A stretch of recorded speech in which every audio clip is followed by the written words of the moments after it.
अस्सलामुअलैकुम, welcome to my YouTube channel smart learning. Class 10th की unit number 6 है technology science and development. इसके 3 parts में upload कर चुका हूँ। ये दरमियान में एक पार्ट रहता था, तो इसको इंशाल्लाह इस वीडियो के अंदर कवर करेंगे। तो इससे पहले मैं 9th class, 10th class, 8th, 7th, 5th class इसकी जनरल साइंस की जो मुकम्मल बुक है वो अपने चैनल पे अपलोड कर चुका हूँ। तमाम आपको यूनिट्स चैप्टर वाइज मिल जाएंगी। तो ये हम वीडियो कवर करेंगे तो हमारी 10th क्लास भी मुकम्मल हो जाएगी। एंजियोग्राफी टेक्निक है, एक डायग्नोस्टिक टूल है। किसके लिए इस्तेमाल होता है जी? Angiography is diagnostic procedure which detects the general condition of the blood vessels.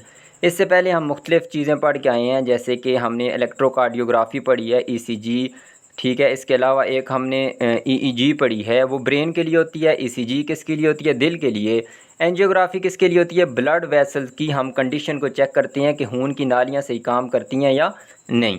It gives an information showing whether blood cells are narrow, blood vessels are narrow, irregular और ब्लॉक्ड।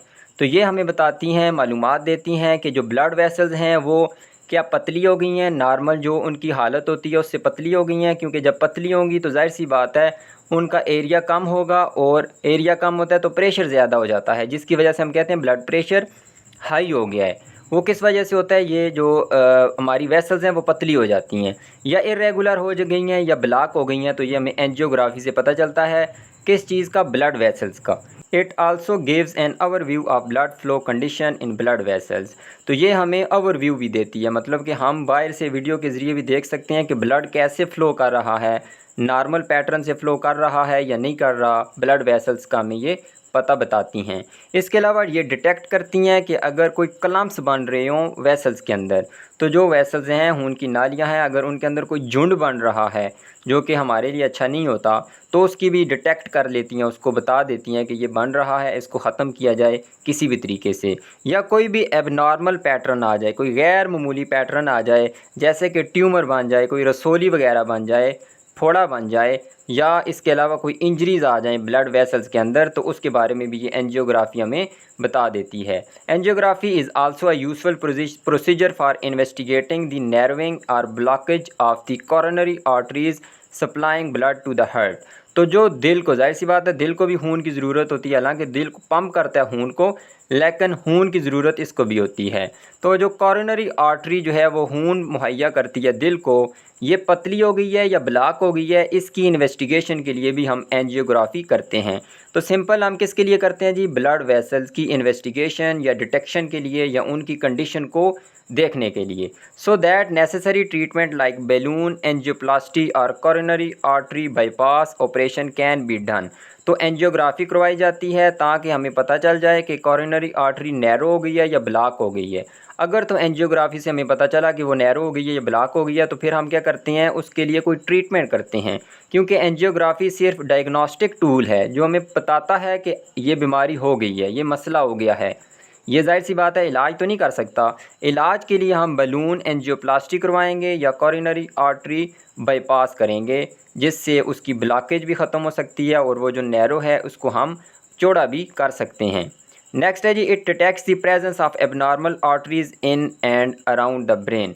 इसके अलावा अगर कोई आर्टरी एबनॉर्मल हो जाए, अपनी असली हालत से बिगड़ जाए, ठीक है, गैर मामूली हालत में चली जाए ब्रेन के अंदर या उसके इर्द गिर्द, तो उसकी भी डिटेक्शन करती है, उसके बारे में भी हमें एंजियोग्राफी बता देती है। A general look into the procedure shows that it is a special form of X ray examination which shows the problem of the blood flow in arteries and veins. तो अगर हम एक और नज़र से इसको देखें, एक और नज़रिए से, तो हम ये भी कह सकते हैं कि ये एक्सरे एग्जामिनेशन का ही एक स्पेशल किस्म है। मतलब कि एंजियोग्राफी एक एक्सरे एग्जामिनेशन की ही किस्म है जो हमें बताती है ब्लड फ्लो के मसाइल के बारे में आर्टरीज़ और वीन्स में। आर्टरीज़ में जो है साफ़ खून जाता है जिसमें ऑक्सीजन मौजूद होती है। वीन्स में जो है वो गंदा खून, जिसको हम कहते हैं डीऑक्सीजनेटेड ब्लड, जिसमें कार्बन डाइऑक्साइड होती है, वो आता है। तो आर्टरीज़ और वीन्स दोनों के मसाइल के बारे में हमें बताती है ये एंजियोग्राफी, जो कि एक्सरे एग्जामिनेशन की एक स्पेशल किस्म है। तो मतलब कि यहाँ हम कह सकते हैं कि ये एक्सरे एग्जामिनेशन की ही एक फॉर्म है। स्पेशल डाई बड़ा इंपॉर्टेंट पॉइंट है, क्योंकि ये पेपर में भी आ चुका था। तो अनफॉर्चुनेटली मैं ये वीडियो जो है बना के अपलोड नहीं कर सका, नहीं तो ये पॉइंट आप पेपर में इसको लिख लेते जो अभी हज़ारा डिवीज़न का पेपर हुआ है। एक ख़ास किस्म की डाई, एक ख़ास किस्म का रंग जो है, कलर जो है वो इंजेक्ट किया जाता है, दाखिल किया जाता है ब्लड स्ट्रीम के अंदर, खून की जो नालियाँ हैं उनके अंदर, which detects any disease like atherosclerosis which causes fatty plaques to be deposited in the lining and narrows the vessel. तो ये हम 9th क्लास के अंदर भी पढ़ के आए थे यूनिट नंबर 3 में। स्मोकिंग की वजह से जो हमारी खून की आर्टरीज़ हैं तो उनके अंदर इस तरह का प्लैक बन जाता है, फैट्स वगैरह आ जाते हैं जिससे वो आर्टरी पतली हो जाती है। तो इसकी डिटेक्शन के लिए एक जो है ना एक डाई दाखिल की जाती है।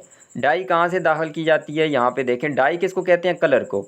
तो ये कैथेटर है, एक इंस्ट्रूमेंट है जिसके ज़रिए हम इस रंग को दाखिल करेंगे फेमरल आर्टरी में। ये पॉइंट क्वेश्चन पेपर में आया था, कौन सी आर्टरी, जो फेमरल आर्टरी होती है थाई के अंदर, हमारी जो रान है वहाँ पे होती है, वहाँ से ये दाखिल की जाती है जिससे ये कलर पूरी हमारी आर्टरीज़ में घूमेगा और वो कलर जाता हुआ, मिसाल के तौर पे ये नाली है, यहाँ से ये कलर जा रहा है तो इसकी वीडियो हम देख रहे होते हैं, वो डॉक्टर देख रहे होते हैं कंप्यूटर पे। तो अगर यहाँ पे कोई ब्लॉकेज हुई तो हमें बताएगा कि ये कलर जहाँ पे जाके रुक गया है, या अगर कोई नैरो हुई आर्टरी तो उनको वहाँ से भी ये कलर की मदद से पता चल जाएगा, क्योंकि खून का कलर और होगा, इसका कलर और होगा, तो इससे वो पता चला लेते हैं। तो यहाँ पे इम्पॉर्टेंट पॉइंट यही है कि एक ख़ास किस्म का कलर जो है वो डाला जाता है खून की नाली के अंदर, और किस आर्टरी के ज़रिए डाला जाता है, फेमरल आर्टरी के ज़रिए, जो कि थाई के अंदर होती है, रान के अंदर। तो यहाँ तक जो है हमारी डायग्नोस्टिक प्रोसीजर जो है वो मुकम्मल हो चुकी है। नेक्स्ट हम आ जाते हैं जी आईटी के ऊपर, इंफॉर्मेशन टेक्नोलॉजी के ऊपर। तो यहाँ जो है सबसे पहले एक इम्पॉर्टेंट पॉइंट यही है कि WWW ये किसकी एब्रीविएशन है, वर्ल्ड वाइड वेब के लिए। यहाँ पे कोई ज़्यादा इम्पॉर्टेंट पॉइंट नहीं था। नेक्स्ट देख लेते हैं जी, computers are becoming more and more powerful both in terms of their computational speeds and also for capacities for storing data. तो कंप्यूटर जाहिर सी बात है ज़्यादा से ज़्यादा जो है वो ताकतवर हो रहे हैं। एक तो उनकी कंप्यूटेशनल स्पीड जो है, मतलब बहुत जल्दी से किसी भी चीज़ का आंसर दे देते हैं या काम कर देते हैं, बहुत जल्दी से हमारे काम ये करते हैं। दूसरा, इनकी स्टोरिंग कैपेसिटी जो है वो बढ़ रही है। इनकी जो आपके पास रोम है या रैम है वो दोनों बढ़ रही हैं आए दिन के साथ साथ। IT is the combination of computer technology and communication. IT जो इंफॉर्मेशन टेक्नोलॉजी है वो दो चीज़ों का कम्बिनेशन है, कंप्यूटर टेक्नोलॉजी और कम्युनिकेशन का। नेक्स्ट देख लेते हैं जी, the method used in sending information instantly over long distances are called telecommunications. तो टेली का मतलब ही होता है, ये बार बार आगे आएगा, टेलीफोन, टेलीविज़न। तो टेली का मतलब होता है फार अवे या दूर की चीज़, ठीक है। तो दूर जब हम कम्युनिकेशन करते हैं तो उसको कहते हैं टेली कम्युनिकेशन। वो तरीके जो इन्फॉर्मेशन भेजने के लिए इस्तेमाल होते हैं दूर दराज के इलाकों तक, उनको कहते हैं टेली कम्युनिकेशन। वो डिवाइसेस क्या क्या हैं, टेलीविज़न, मैच क्रिकेट का कहीं भी हो रहा होता है बांग्लादेश के अंदर, हम यहाँ देख रहे होते हैं बैठ के। कंप्यूटर जो है ये यूज़ होता है, ये कुछ मेथड्स हैं, ठीक है। तो सॉरी, मेथड्स को टेली कम्युनिकेशन कहते हैं। और डिवाइसेस कौन सी हैं जो इस्तेमाल होती हैं, वो रेडियो हो गया, टेलीफोन हो गया, फैक्स मशीन, इन तमाम चीज़ों के बारे में हम एक एक करके पढ़ेंगे और इनको टेली कम्युनिकेशन डिवाइसेस भी कहा जाता है।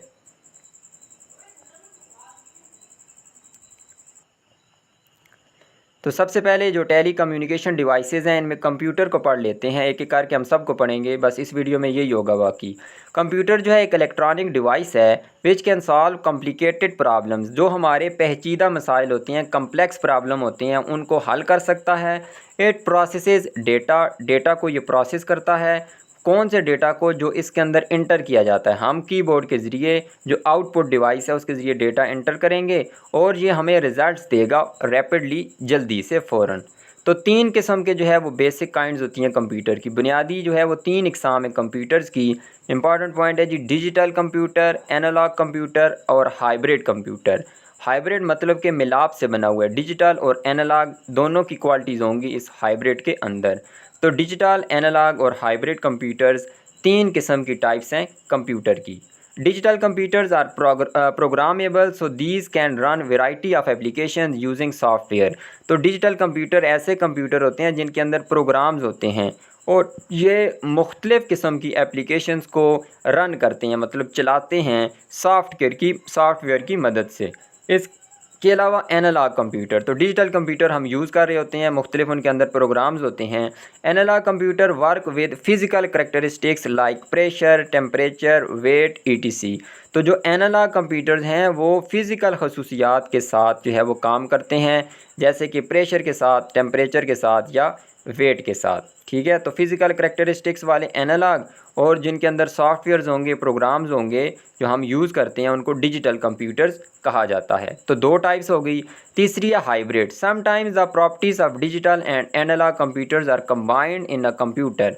एक कंप्यूटर ऐसा होता है जिसके अंदर डिजिटल और एनालॉग दोनों की खसूसियात को कंबाइन कर लिया जाता है। ऐसे कंप्यूटर को कहते हैं हाइब्रिड कंप्यूटर, मतलब ये दोनों का मिलाप है, डिजिटल और एनालॉग का। ठीक है, डिजिटल जिनके अंदर प्रोग्राम्स होते हैं, सॉफ्टवेयर होते हैं, एनालॉग जो फिज़िकल करैक्टरिस्टिक्स से काम करते हैं, प्रेशर, टेम्परेचर और वेट, जबकि हाइब्रिड के अंदर दोनों की कुछ ना कुछ प्रॉपर्टीज़ मौजूद होती हैं। नेक्स्ट जो है, ये इतना ज़्यादा कोई पैराग्राफ इंपॉर्टेंट नहीं था। 3 नंबर MCQ जो मैंने पॉइंट बनाया है जी, a set of computers connected through a network is called a computer network. एक कंप्यूटर्स का सेट हो, मतलब कि बहुत सारे कंप्यूटर्स हों और उनको हम एक नेटवर्क के ज़रिए कनेक्ट करें, तो उसको कहा जाता है कंप्यूटर नेटवर्क। मुख्तलिफ़ कंप्यूटर्स हों, उनको एक नेटवर्क से कनेक्ट किया जाए तो उसको कंप्यूटर नेटवर्क कहा जाता है। मिसाल के तौर पे internet is a computer network. Internet के ज़रिए हम मुख्तलिफ़ कंप्यूटर्स को आपस में कनेक्ट कर सकते हैं, तो इंटरनेट मिसाल किसकी है जी, कंप्यूटर नेटवर्क की। Computers connected by a network can mutually exchange information. दो मिसाल के तौर पे कंप्यूटर एक दूसरे से इंटरनेट के ज़रिए कनेक्टेड हैं, तो ये इंफॉर्मेशन इसको दे सकता है, ये वाला इंफॉर्मेशन इसको दे सकता है, म्यूचुअली एक्सचेंज कर सकते हैं, एक दूसरे के साथ तबादला कर सकते हैं इंफॉर्मेशन का। The interconnected computers can serve as common database. ठीक है, तो ये जो है ना, इंटरकनेक्टेड जो कंप्यूटर्स हैं वो एक कॉमन डेटाबेस के तौर पे भी सर्व कर सकते हैं। तो इस टर्मिनोलॉजी का मुझे ज़्यादा जो है ना इतना डीप पता नहीं है। सिंपल मैं आपको यही बता सकता हूँ कि ये डेटाबेस के तौर पे काम कर सकते हैं, तो आप इस वर्डिंग को याद कर लें। अगर कोई कंप्यूटर से रिलेटेड या इस तरह IT वाला बंदा है तो वो ज़रूर इसको कमेंट बॉक्स में एक्सप्लेन कर दे। नेक्स्ट जी, बेसिक एलिमेंट्स हैं कंप्यूटर सिस्टम के। Computer system is composed of different components which work in a coordinated fashion for accomplishment of a certain task. Computer system के अंदर मुख्तलिफ कंपोनेंट्स होते हैं। ठीक है, मुख्तलिफ कंपोनेंट्स पे वो मुश्तमिल होता है, जैसे हार्डवेयर, सॉफ्टवेयर, इसके अलावा आउटपुट इनपुट डिवाइसेस। तो वो एक दूसरे के साथ बहम तावन से, मतलब एक दूसरे के साथ कोऑपरेशन करते हैं, कोऑर्डिनेशन करते हैं, हम वज़न होके या मरबूत होके वो एक दूसरे के साथ काम करते हैं। ये नहीं है कि एक अपना काम कर रहा होता है, दूसरा अपना काम, तो मिल के काम करते हैं ताकि एक ख़ास टास्क को एकम्प्लिश किया जा सके, उसको अचीव किया जा सके, हासिल किया जा सके। तो ये इतना ज़्यादा इंपॉर्टेंट भी पॉइंट नहीं था। यहाँ पे इंपॉर्टेंट पॉइंट्स आएंगे कि कंप्यूटर के अगर ओवरऑल देखा जाए तो हार्डवेयर होता है और उसके अंदर सॉफ्टवेयर कंपोनेंट होते हैं। दो तरह के कंपोनेंट्स होंगे, हार्डवेयर और software. Hardware components of the computer are parts which can be touched and are visible to eyes. तो हार्ड से ही आप देख लें सख्त, तो वो कंपोनेंट्स जिनको हम छू भी सकते हैं और आंखों से देख भी सकते हैं, उनको हार्डवेयर कंपोनेंट्स कहेंगे। और software components consist of programs and applications that directs the hardware components for effective functioning. तो सॉफ्टवेयर कंपोनेंट्स वो होते हैं जो प्रोग्राम्स होती हैं, जैसे कि माइक्रोसॉफ्ट वर्ड देख लें, एक्सेल देख लें, पावर पॉइंट देख लें। ये क्या होते हैं, सॉफ्टवेयर कंपोनेंट्स हैं जिनको हम देख भी नहीं सकते, छू भी नहीं सकते। या एप्लीकेशंस वगैरह होती हैं जो डायरेक्ट करती हैं, मतलब कि इनकी डायरेक्शन के ऊपर हार्डवेयर कंपोनेंट काम करता है। जैसे कि आपके पास प्रिंटर है, उसको जी एक्सेल आप कंप्यूटर यूज़ कर रहे हैं, स्क्रीन के ऊपर आपने Ctrl+P दबाया, तो इस सॉफ्टवेयर एक्सेल ने इसको कमांड दी, डायरेक्शन दी प्रिंटर को कि इस जो मैंने आपको फ़ाइल दी है इसका प्रिंट निकाल लो। तो ये देखें, ये सॉफ्टवेयर था, इसने डायरेक्शन दी, हार्डवेयर ने उसके अकॉर्डिंग काम किया। तो ये दोनों एक दूसरे के साथ कोऑर्डिनेशन से काम करते हैं, तो हमारा जो टास्क था प्रिंट निकालना वो कंप्लीट हो जाता है। A computer has the following major parts. इसके कुछ बड़े पार्ट्स हैं, जैसे कि CPU, central processing unit, memory या स्टोरेज होती है, इनपुट यूनिट्स और आउटपुट यूनिट्स। इनको हम आगे डिटेल से पढ़ते हैं, फिर मेमोरी और स्टोरेज को भी। तो यहाँ हमने देख लिया जी, मुख्तलिफ कंपोनेंट्स एक दूसरे के साथ कोऑर्डिनेशन में काम करती हैं ताकि हम एक काम को एकम्प्लिश कर लें, हासिल कर लें, अचीव कर लें। इसमें हार्डवेयर कंपोनेंट्स होती हैं जो कि हम देख सकते हैं, छू सकते हैं, जैसे कि प्रिंटर देख लें आप, इसके अलावा माउस देख लें, कीबोर्ड देख लें। और एप्लीकेशंस और जो सॉफ्टवेयर होती हैं, प्रोग्राम्स, उनको सॉफ्टवेयर कंपोनेंट्स कहते हैं। सॉफ्टवेयर डायरेक्शन देते हैं, हार्डवेयर उसके मुताबिक काम करते हैं। Set of instructions given to a computer is called program. तो वो इंस्ट्रक्शंस का मजमूआ जो कि कंप्यूटर को दिया जाता है उसको प्रोग्राम कहा जाता है। ठीक है, set of instructions given to computer is called program. We enter data through input devices. तो हम जो है जब भी प्रोग्राम बनाते हैं तो जाहिर सी बात है उसको डेटा फ्राहम किया जाता है। डेटा किसके ज़रिए दाखिल करते हैं? इनपुट डिवाइसेस के ज़रिए। N input device is any hardware component. तो यहाँ पे आप याद कर लें, इनपुट डिवाइस क्या होगी? हार्डवेयर कंपोनेंट होगा, कोई भी hardware component that allows a user to enter data and instructions into a computer. तो इनपुट के नाम से ही पता चल रहा है कि दाखिल करेंगे। तो कोई भी हार्डवेयर कंपोनेंट जिसके ज़रिए हम इंस्ट्रक्शन या डेटा को इंटर करते हैं कंप्यूटर के अंदर, उसको इनपुट डिवाइसेस कहते हैं। इनपुट डिवाइसेस बड़ी ज़रूरी हैं, आपने याद रखनी है। माउस हो गया, कीबोर्ड हो गया, माइक्रोफोन, डिजिटल कैमरा और स्कैनर। तो ये देखें यहाँ पे 5 यहाँ पे नाम लिखे हुए हैं इनपुट डिवाइसेस के, जो कि जाहिर सी बात है हार्डवेयर होंगी और डेटा दाखिल करने के लिए इस्तेमाल होंगी। ये इनपुट डिवाइसेस आपको नज़र आ रही हैं। फिर है जी, output device is any piece of computer hardware equipment. Input भी हार्डवेयर का एक जो है वो कंपोनेंट है, और आउटपुट भी। इनपुट जो है डेटा इंटर करने के लिए, प्रोसेसिंग के लिए, जबकि जो आउटपुट होगा वो किसके लिए? कि जो भी डेटा प्रोसेस करेगा कंप्यूटर, ठीक है, उसका जो रिज़ल्ट है वो यूज़र तक, जो सारिफ है, जो बैठा हुआ चला रहा है, वो रिज़ल्ट जो है वो देंगी, कौन देंगी? मॉनिटर देगा, इसके अलावा प्रिंटर देगा, या कंप्यूटर स्पीकर्स देंगे। जैसे मिसाल के तौर पे आपने इनपुट किया माइक इसके ज़रिए कि आप जी कोई नाम लिख लें, जैसे अब्दुल रहमान लिख लें, नाम लिखा, मॉनिटर के ऊपर शो हुआ। ठीक है, तो ये किसने काम किया? आउटपुट ने। इंटर किसने किया? इसने इनपुट डिवाइस ने, कीबोर्ड ने।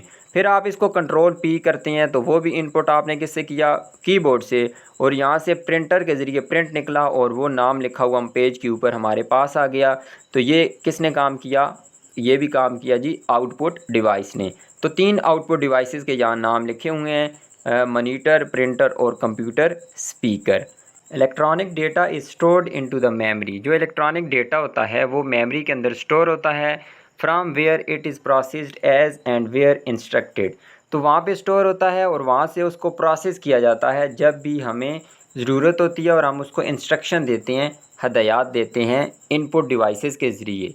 जो CPU होता है, सेंट्रल प्रोसेसिंग यूनिट, वो एग्जीक्यूट करता है, अमल दरामद करता है द इंस्ट्रक्शंस सीक्वेंशली, उन हदायत के ऊपर जो भी उसको कीबोर्ड के ज़रिए या माउस के ज़रिए इंस्ट्रक्शंस मिलती हैं, तो उनको सीक्वेंस वाइज, मतलब तरतीब वार, एक के बाद एक सीक्वेंस के ज़रिए एग्जीक्यूट करता है, उस पर अमल करता है।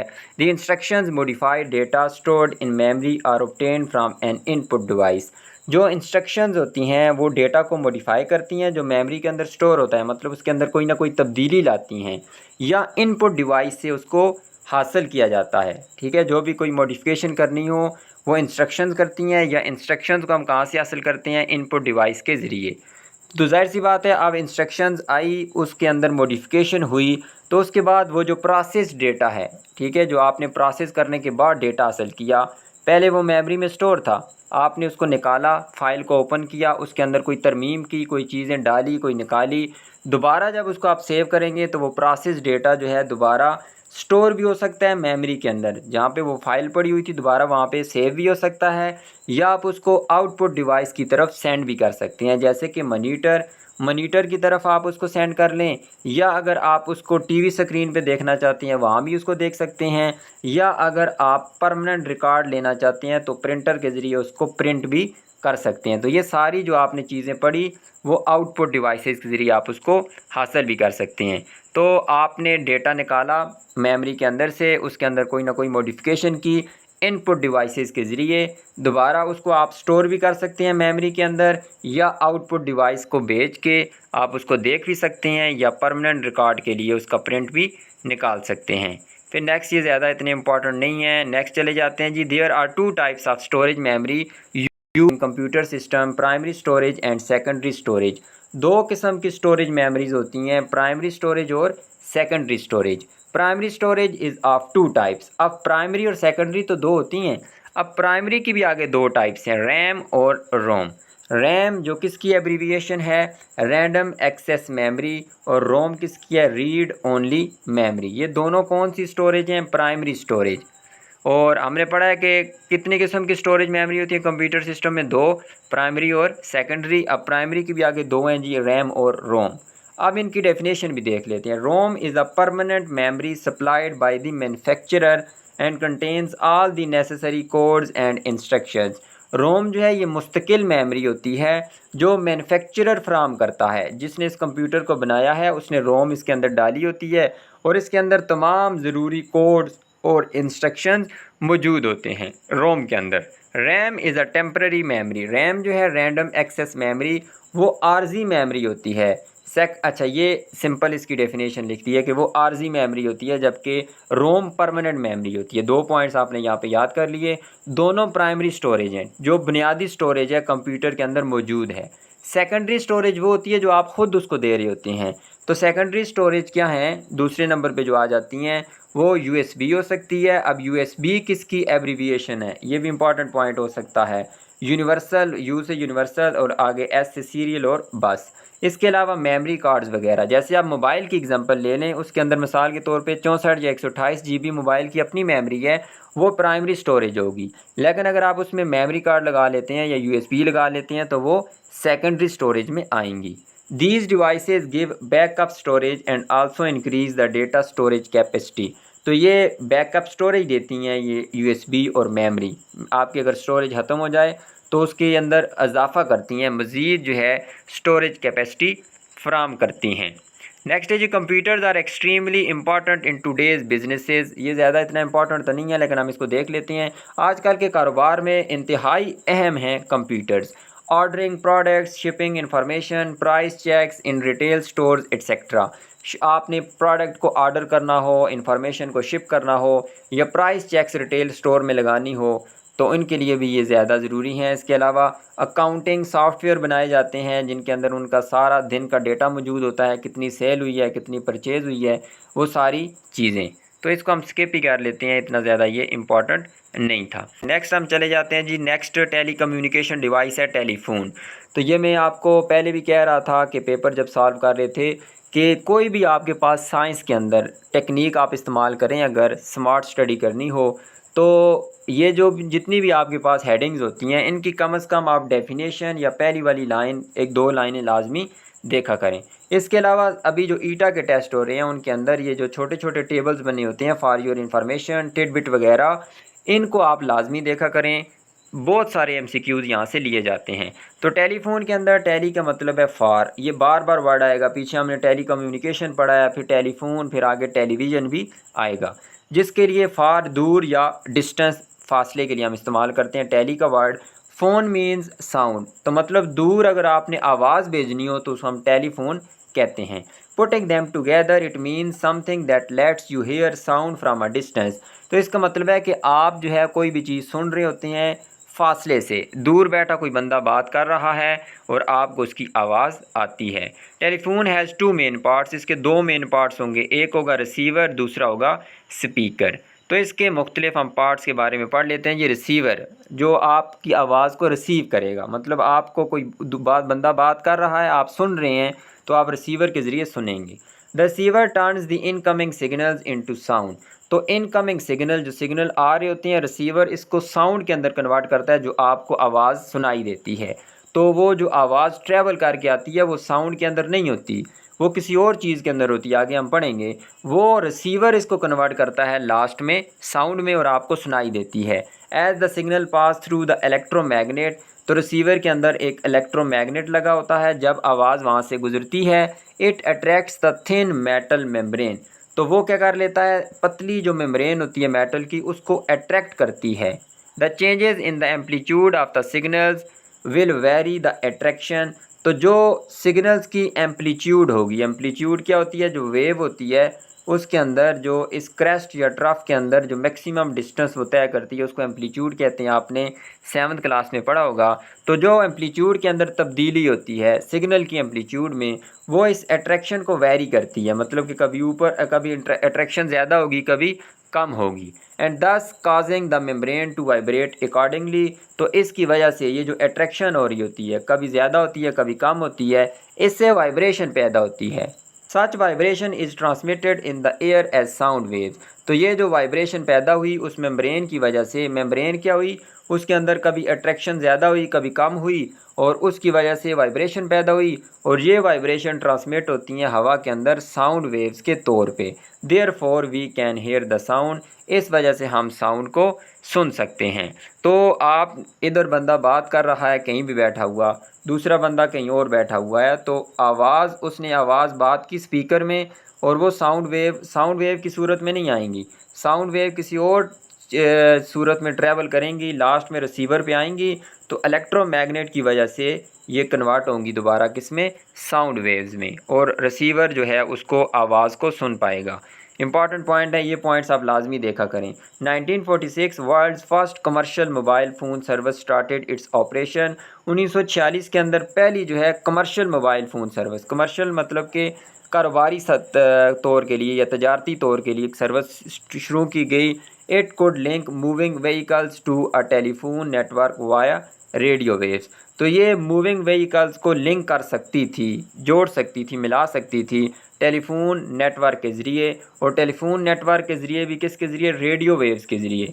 तो वेव्स की एक किस्म है, इन रेडियो वेव्स के ज़रिए टेलीफोन को व्हीकल से लिंक किया जा सकता था 1946 के अंदर। तो एक तो हिस्सा हो गया इसका रिसीवर, ठीक है। ये देखें रिसीवर में इलेक्ट्रोमैग्नेट लगा हुआ है, ये मेम्ब्रेन लगी हुई है, इसकी वाइब्रेशन से क्या होंगी जी, वाइब्रेशन से वो साउंड वेव्स पैदा होंगी जो बंदा सुनेगा। ये इसका रिसीवर हो गया। ज़ाहिर सी बात है ये दोनों, एक बंदे के पास ये पकड़ा है तो इसमें दो हिस्से हैं, ये रिसीवर और दूसरा ये स्पीकर। अब हम इसके बारे में पढ़ेंगे कि स्पीकर के अंदर क्या चीज़ें होती हैं। ये देख लें कार्बन पाउडर इसके अंदर नज़र आ रहा है आपको।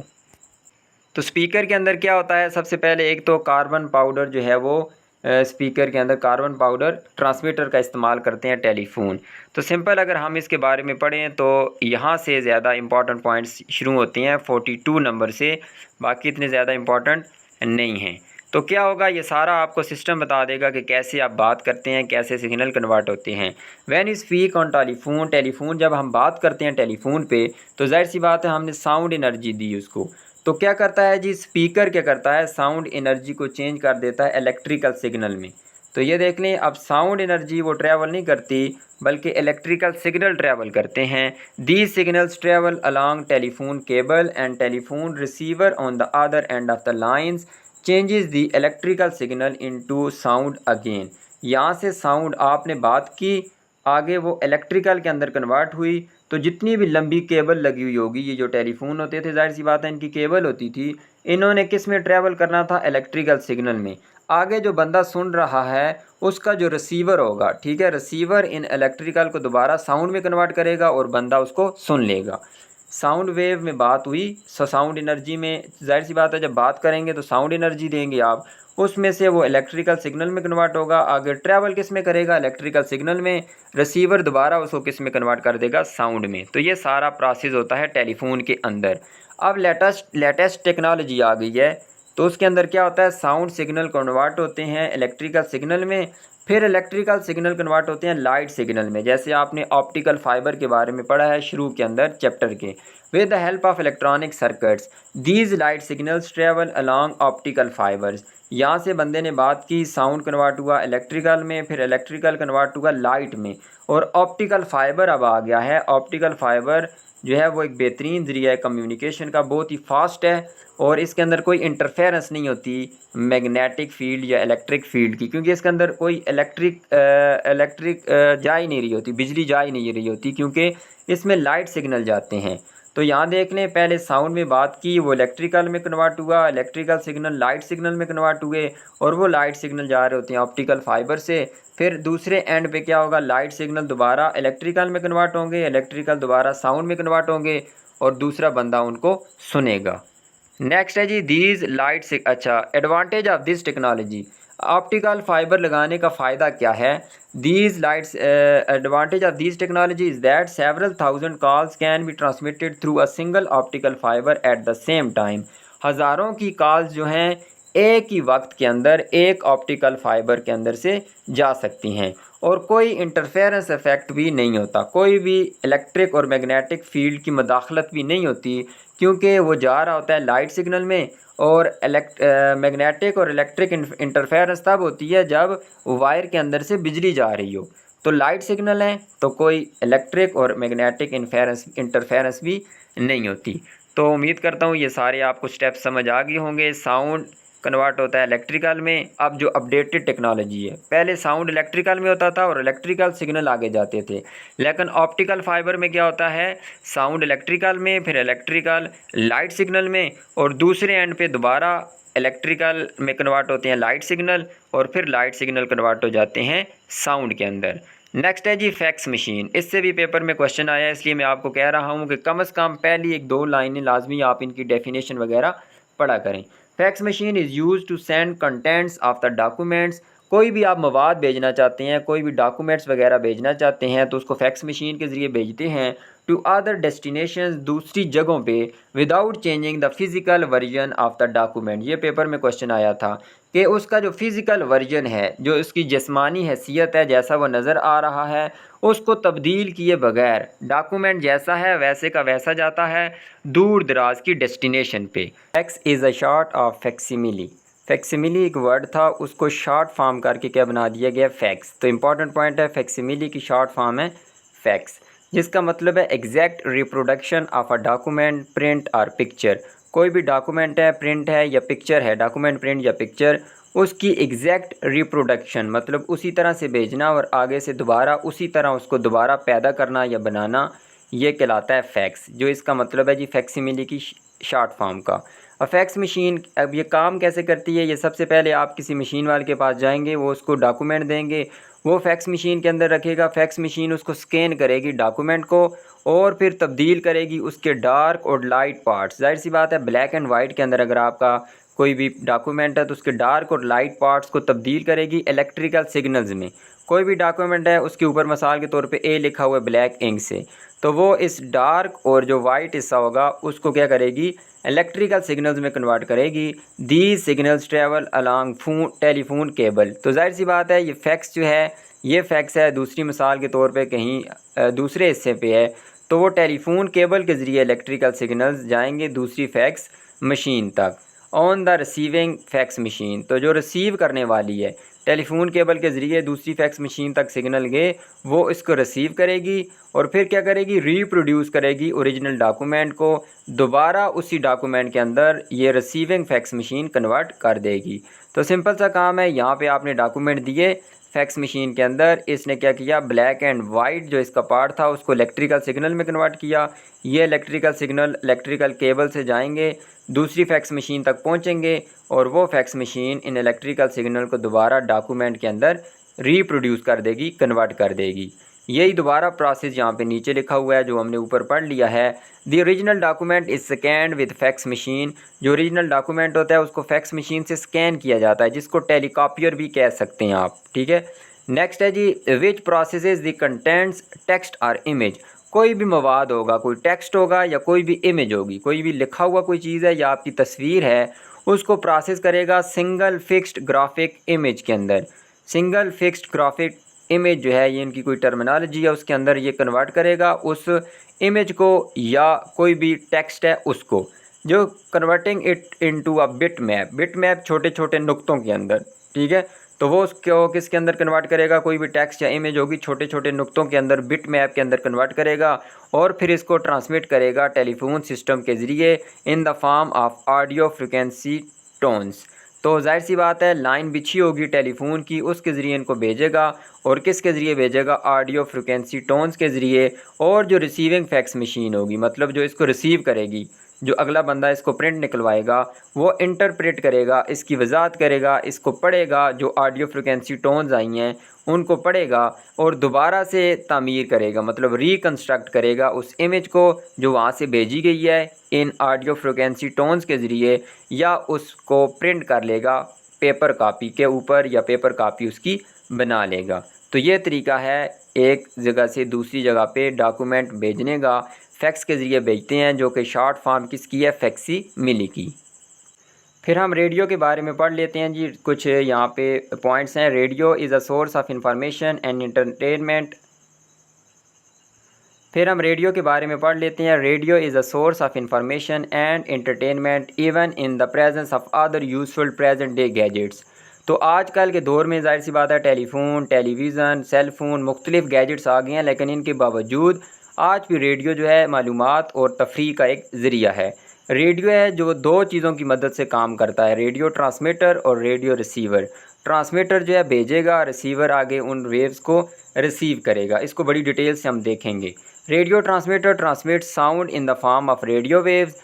ट्रांसमीटर का काम होता है कि साउंड वेव्स को रेडियो वेव्स की शक्ल में भेजना, और रिसीवर का काम है इन रेडियो वेव्स को रिसीव करना और दोबारा साउंड वेव के अंदर कन्वर्ट करना। क्योंकि यहाँ बंदा बैठा हुआ है स्टूडियो के अंदर, वो बात करता है माइक्रोफोन में और वो जाती है जी कन्वर्ट होके मुख्तलिफ प्रोसेस से होके रिसीवर तक पहुँचती है जहाँ उसने रेडियो लगाया हुआ है।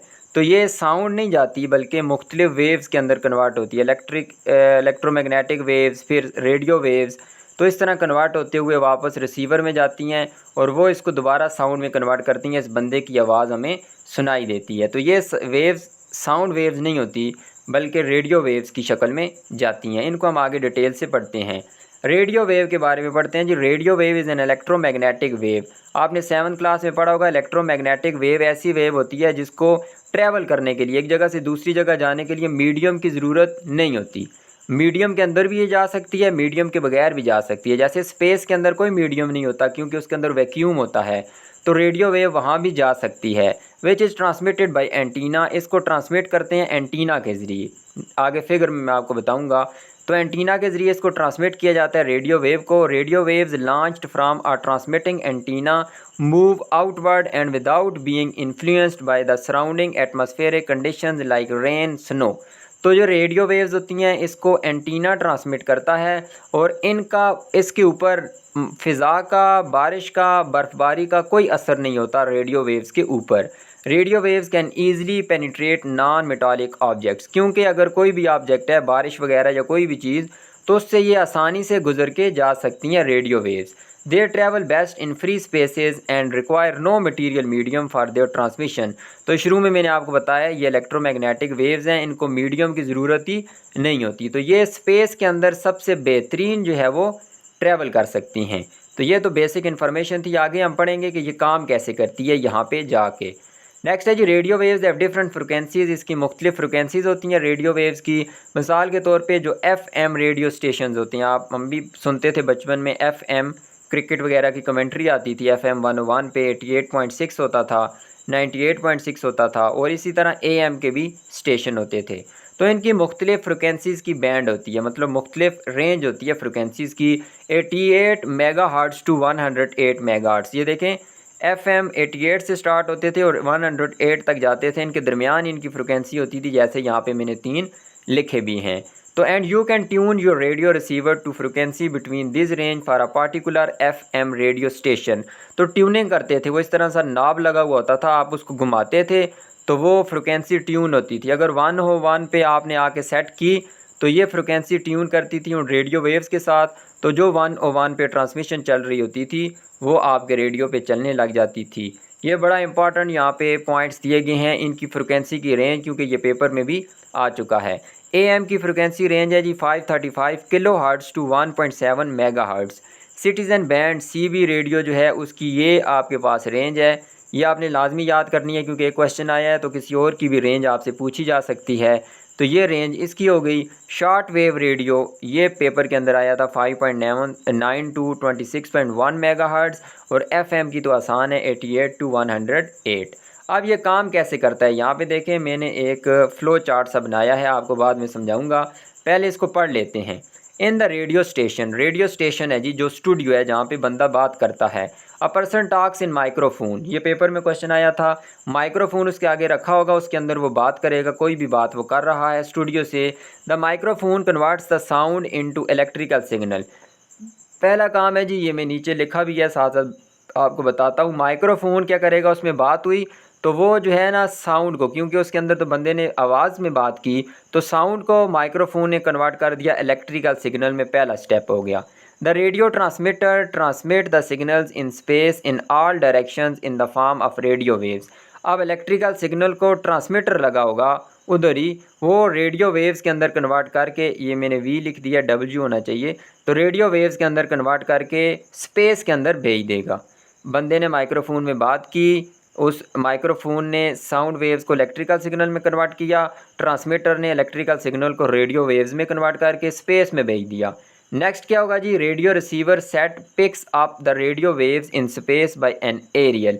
तो एरियल लगा होता है इस तरह छोटा सा, आप देखते होंगे रेडियो के ऊपर, तो एरियल क्या करेगा, उनको पिक कर लेगा। रेडियो रिसीवर जो सेट है वो इसको पिक कर लेगा, जिसको आप एंटीना भी कह सकते हैं। The aerial converts the radio waves into electrical signals and send them to the tuner in the receiver set. तो रिसीवर सेट जो रेडियो होगा उसके ऊपर एरियल लगा होगा, वो क्या करेगा, रेडियो वेव्स को कैच करेगा और इलेक्ट्रिकल सिग्नल में कन्वर्ट करके रेडियो में ही कोई ट्यूनर लगा होगा, ट्यूनर को भेज देगा, रिसीवर सेट में वो मौजूद होगा। अब किस में हम आ गए हैं जी, इलेक्ट्रिकल सिग्नल के अंदर आ गए हैं। The radio tuner can select the transmission of a particular radio station. तो रेडियो जो ट्यूनर होगा, जिसके ज़रिए हम ट्यून करते हैं, मतलब वो घुमा रहे होते हैं, तो वो ट्यूनर क्या करेगा जी, उस ट्रांसमिशन को सिलेक्ट करेगा जो उस फ्रिक्वेंसी के ऊपर चल रही है। ट्रांसमिशन जो नशरियात हो रही होती है उसको पिक कर लेगा जो उस फ्रिक्वेंसी के ऊपर अभी मौजूद हैं। The tuner sends the selected signals to amplifier.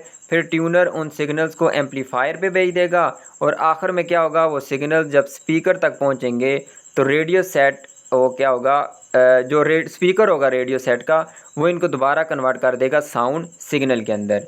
तो आपने इसमें कंफ्यूज अब नहीं होना, मैं यहाँ से आपको समझाता हूँ, यहाँ से ज़्यादा क्लियर हो जाएगा कि माइक्रोफोन में कोई बंदा बात करता है स्टूडियो में साउंड के अंदर, ठीक है, वो साउंड कन्वर्ट होते हैं इलेक्ट्रिकल सिग्नल में। कौन कन्वर्ट करता है, माइक्रोफोन।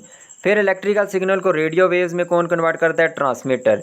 अब रेडियो वेव स्पेस में चली गई, अब स्पेस से कौन पिक करेगा, वो एरियल पिक करेगा। ये जो एंटीना लगा हुआ है रिसीवर के अंदर, जो आपके घरों में रेडियो होता है उनका एंटीना इसको रिसीव कर लेगा। फिर ये एंटीना क्या करेगा, इलेक्ट्रिकल सिग्नल में कन्वर्ट करेगा इसको और आगे ट्यूनर को भेज देगा। ट्यूनर फिर इलेक्ट्रिकल सिग्नल को एम्पलीफायर में भेजेगा और एम्पलीफायर किधर भेज देगा, स्पीकर में, और स्पीकर उन इलेक्ट्रिकल सिग्नल को दोबारा किस में कन्वर्ट कर देगा, साउंड में, और साउंड हमें सुनाई देगी।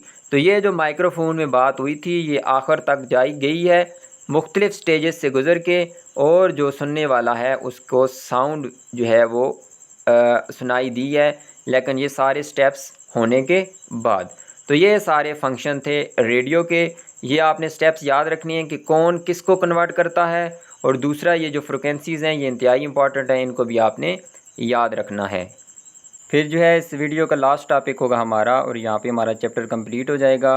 The word television is a combination of two words. ये पेपर में क्वेश्चन आ चुका है, ये देखें हेडिंग स्टार्ट हुई है और पहली लाइन उन्होंने पेपर में ली है।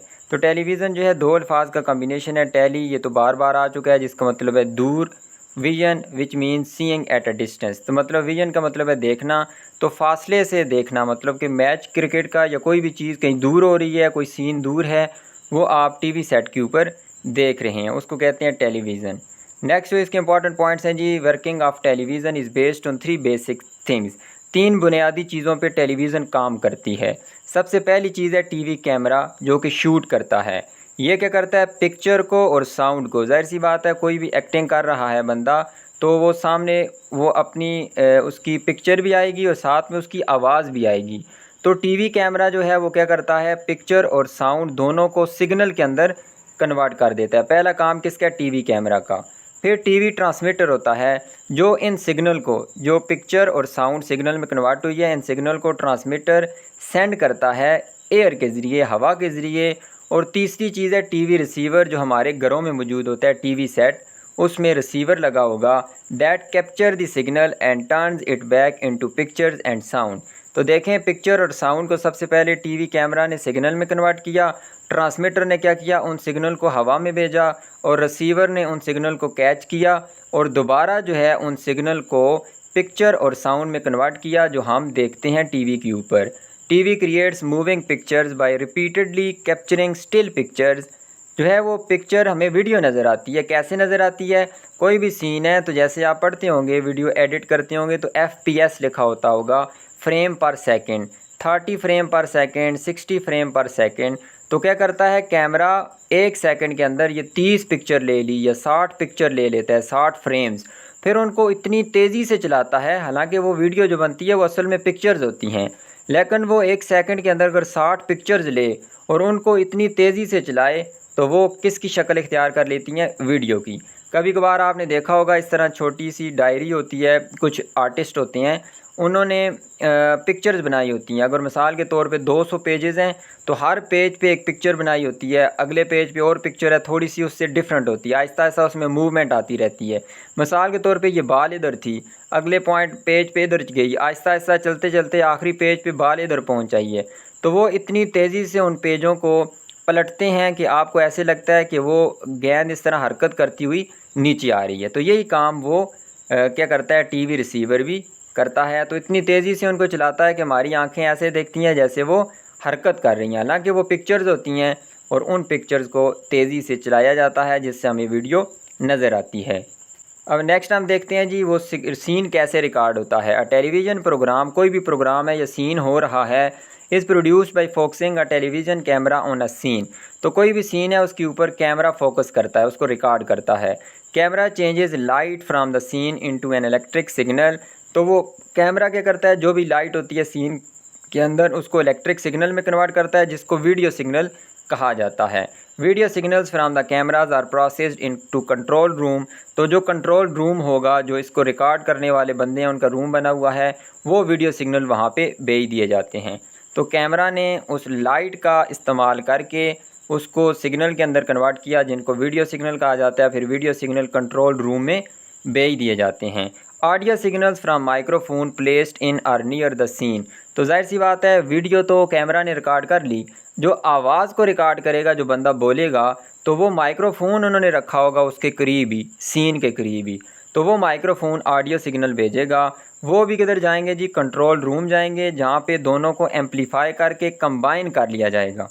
वीडियो के साथ ऑडियो को कंबाइन किया जाएगा तो वो सीन बन जाएगा, मतलब साथ साथ बंदा भी मौजूद होगा, एक्टिंग करेगा और जो उसने बात कही है वो इसके साथ इस तरह जोड़ी जाती है कि जो बात वो कह रहा होता है वही हमें आवाज़ आती है।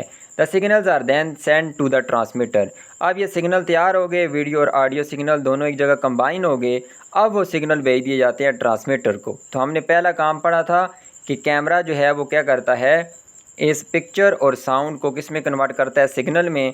तो ये पहला काम हम पढ़ चुके हैं कैमरा का। फिर नेक्स्ट है वही ट्रांसमीटर काम करेगा। ये मुझे ज़्यादा इतना इंपॉर्टेंट नहीं लग रही है, ये जो अभी तक हमने पढ़ लिया ये इसका काफ़ी होगा इस टॉपिक से रिलेटेड, कि वही टीवी कैमरा सिग्नल में कन्वर्ट करेगा, ट्रांसमीटर उन सिग्नल को हवा में भेजेगा, रिसीवर उनको रिसीव करके हमारे टीवी सेट के ऊपर चला देगा। तो लास्ट जो है इसका पॉइंट देख लेते हैं हम, आर्टिफिशियल सैटेलाइट्स। इसके बाद वाला जो है वो मैं पहले ही वीडियो के अंदर कवर कर चुका हूँ। तो आर्टिफिशियल सैटेलाइट्स क्या हैं? मसनूई सैटेलाइट्स जो कि अर्थ के इर्द गिर्द क्या करती हैं? घूमती हैं, ज़मीन के इर्द गिर्द घूमती हैं।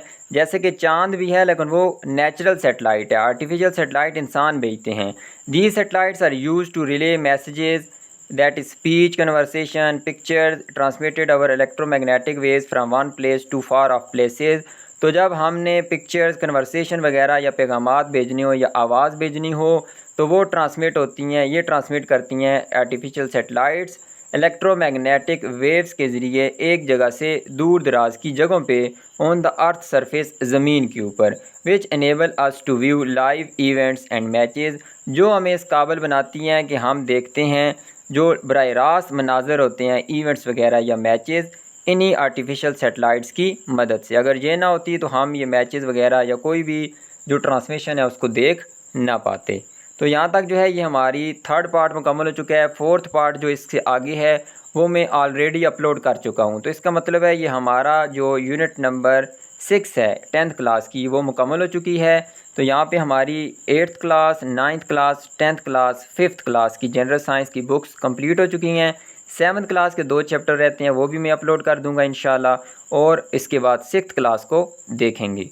वीडियो अच्छी लगी है तो इसको लाइक कर दें, चैनल को सब्सक्राइब कर दें। अल्लाह हाफिज़।